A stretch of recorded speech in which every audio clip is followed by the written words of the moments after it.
యేసుక్రీస్తు సమస్త మహిమ ఘనత ప్రభావాలు ప్రభువుకే చెందునుగాక. అయ్య బాబోయ్, వాస్తవంగా ఈ స్థలానికి అంతకుముందు నేను 2-3 సార్లు వచ్చి చూసినప్పుడు నా హృదయం ఎంతో సంతోషించింది. కానీ ఇలాగ ఈరోజు అయ్యగారిని ఇంత దగ్గరగా చూస్తూ ఇక్కడ నిల్చుంటానని నేను ఎప్పుడూ అనుకోలేదు. నంబూరు కల్వరి టెంపుల్ నుండి ఫోన్ వచ్చినప్పుడు అన్న మిమ్మల్ని కూడా రమ్మన్నారు అని చెప్పినప్పుడు నాకు ఆశ్చర్యమైంది.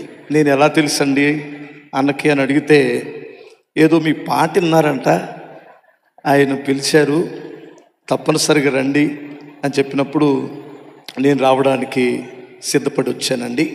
వాస్తవంగా ఎంతోమంది దైవజనులు ఇప్పుడు చాలా విషయాలు చెప్పారు. అన్న గురించి నాకు వ్యక్తిగతంగా ఏమీ తెలియదు, కానీ ఒకటి మాత్రం ఎరుగుదును. 2005 నుండి నేను అన్న పత్రికలు చదువుతాను. నేను ఎందుకంటే 2005లో గుంట గ్రౌండ్లో ఒక మీటింగ్ పెట్టారు. అప్పుడు చాలా తక్కువ మంది వచ్చారు గుంటూరులో, నేను చూశాను. ఆ తర్వాత ఒక ప్రభంజనం, నేను ఆశ్చర్యపోయాను. ఏంటంటే అప్పుడు అసలు జనమే లేరు, ఇప్పుడు ఎలా వచ్చి ఉండొచ్చు. నేనంటాను, ఈ 20 సంవత్సరాలు దేవుని హస్తం తోడునడం ఒకటైతే, బైబిల్లో ఒక మాట ఉంది, ఒక జన్మను కనుటకు ఒకనాటి ప్రయాస ప్రసవేదన సరిపోతుందా అని.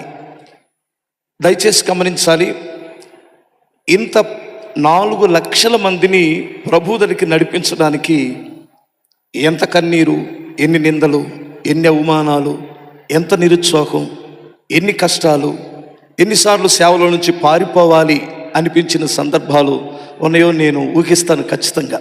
ఎందుకంటే దైవజనులు తల్లిదండ్రులు సేవకులు కాదని నేను విన్నాను. నేను కూడా ఒక రోడ్డు మీద టెంట్ వేసుకొని పెట్టుకున్నాను. మా నాన్న పాస్టర్ కాదు, నేను ఒక అన్ని జనుల నుంచి వచ్చినటువంటి వాడిని. అలాంటి ఒక వ్యక్తి సేవ ప్రారంభించినప్పుడు సాతానుడు ఎన్ని రకాలుగా దాడి చేస్తాడో నాకు కూడా కాస్త కూస్తో తెలుసు. ఇన్ని దాడుల మధ్యలో ఇంత గొప్ప సేవ జరిగించడానికి వారు పడిన ప్రయాసను బట్టి ఇలాంటి ఒక గొప్ప దైవజనుడు ఈ ప్రపంచానికి ఆశీర్వాదం. దేవుడు నిండు వృద్ధాప్యం వరకు మిమ్మల్ని బలమైన సాధనంగా వాడుకొనుగాక.